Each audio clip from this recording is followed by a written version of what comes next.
qui est important, c'est que je suis page 6 là, hein, où il y a la tôle. D'accord, elle descend de la tôle avec les longues d'AE, alpha, et ainsi de suite. Donc ce qui est important, c'est que je vais dessiner en bleu la buse là, la buse 6 avec le pion, elle soit toujours normale à la surface. Ok. Donc peu importe où vous êtes, il faut toujours être normal à la surface.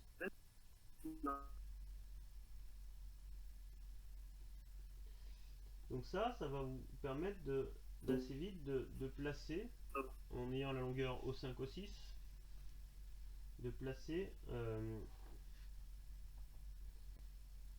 O5 par rapport au 6.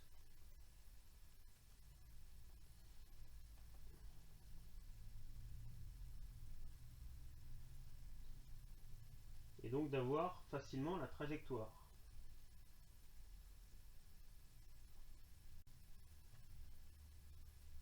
Attendez, je vais essayer de pas me planter. Est-ce que tout le monde me suit là?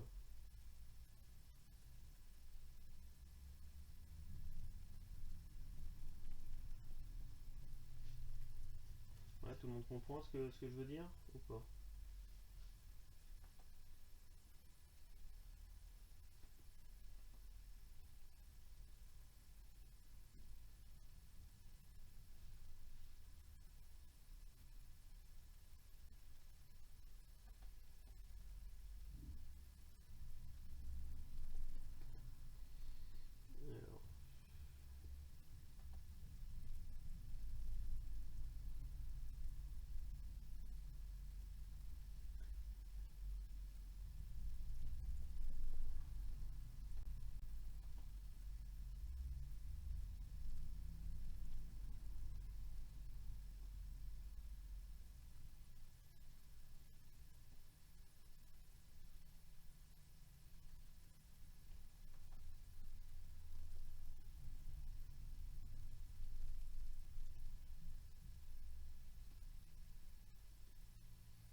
Alors, euh,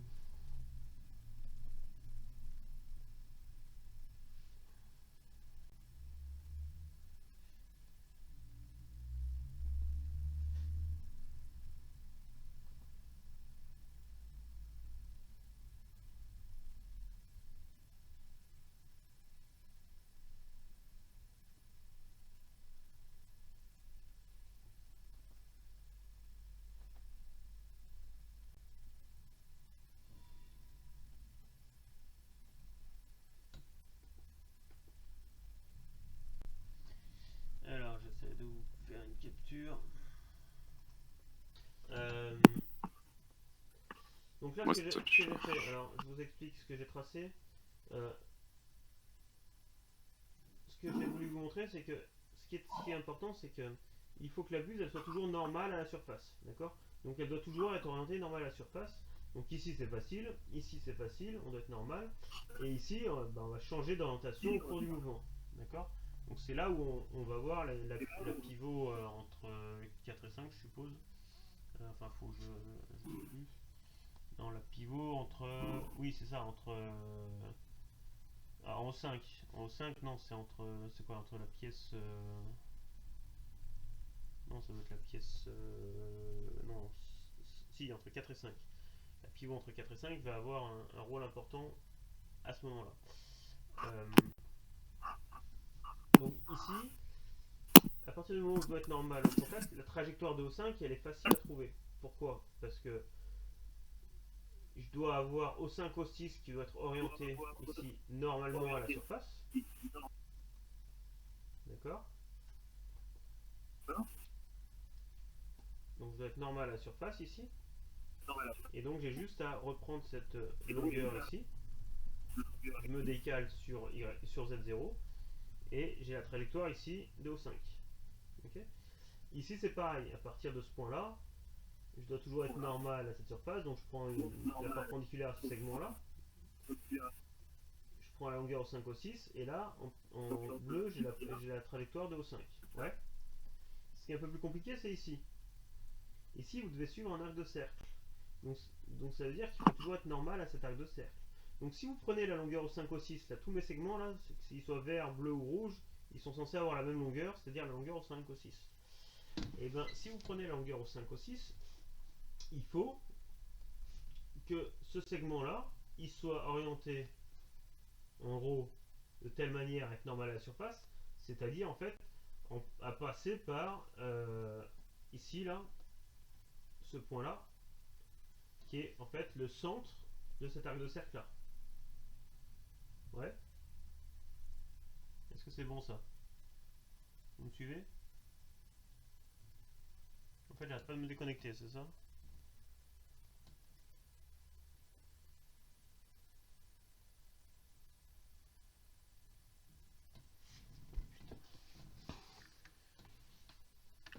Ouais.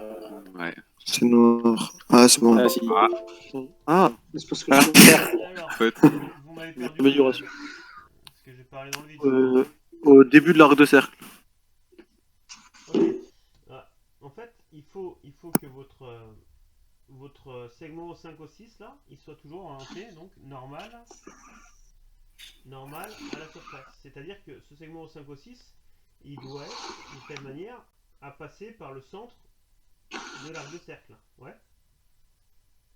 C'est bon ça? Ouais. Donc si vous prenez en fait l'extrémité de ce segment là, qui est toujours de la même longueur que vert, bleu ou rouge, et bien ici là vous avez la trajectoire du point au 5. Donc en fait le point au 5 il va faire un truc comme ça.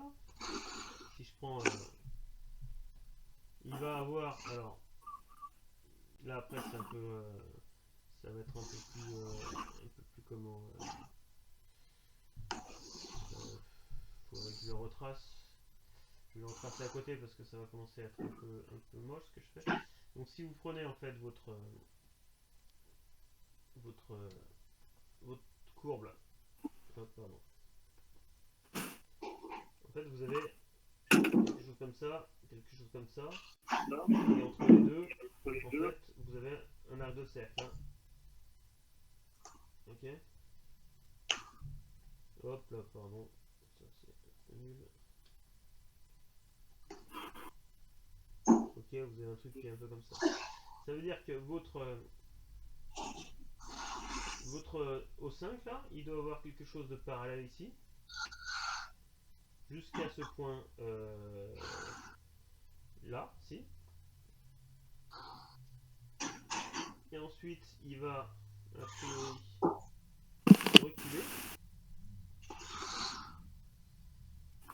Reculer. Il va peut-être avoir une trajectoire comme ça. Et à nouveau, avoir un truc parallèle comme ça. D'accord? Donc entre les deux, il doit avoir, a priori, il doit faire ça. Et puis là, en fait, il va. Oh, pardon.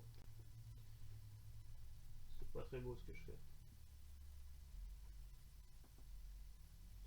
Je suis le seul pour lequel il y a le visuel qui bouge pas ou pas? ah, non, moi ça bouge pas. Moi aussi. Je vois non plus. Ça bouge pas? Non. Non, ça n'a pas rebougé depuis que vous êtes revenu. Oh là là. Ah, je connais. Du coup, le point 5, il est immobile pendant la période rouge. Non, il n'est pas immobile. Il suit la petite flèche qui revient en arrière, Ah oui, qui tourne dans le sens trigo. pas le centre. Il pourrait être immobile en fait si la longueur au 5 aussi c'était égale à RE, Ok. au rayon de courbure de ta tôle. Mais comme c'est pas le cas, on va Ah, voir. d'accord. Alors après, suivant, en gros, si au 5 aussi c'est plus petit que RE, et ben il va aller dans l'autre sens. Enfin, il va être en bas, Oui. enfin, il va être sous le rayon du cercle, donc il va tourner dans le sens. Enfin, il tournera de toute façon tout le temps dans le sens trigo, mais soit il va reculer, soit il va avancer. Et là, dans le cas de figure qu'on a là, comme O5 aussi est plus grand que RE, il doit reculer. C'est bon? Oui, c'est bon. Et donc à partir de là, vous devez pouvoir normalement euh, assez facilement exprimer les vitesses. D'accord? En disant alors la vitesse, vous avez dû l'utiliser, vous avez dû déjà l'exprimer par composition des vitesses. Hein, la question 2 ou 3, je sais plus. Et là, vous pouvez aussi et ben exprimer la vitesse de O5 en disant ben, en fait le vecteur O5 c'est facile, vous passez par O6 et O6 O5. Est-ce que vous comprenez ce que je vous raconte là? Oui. D'accord? Puisque en gros O5, si vous prenez en phase 1 ou enfin ou peu importe,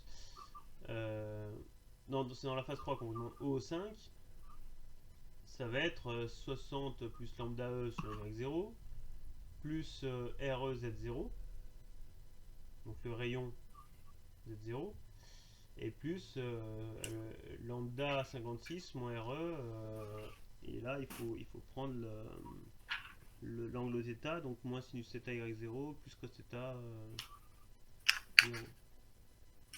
Est-ce que c'est bon ça?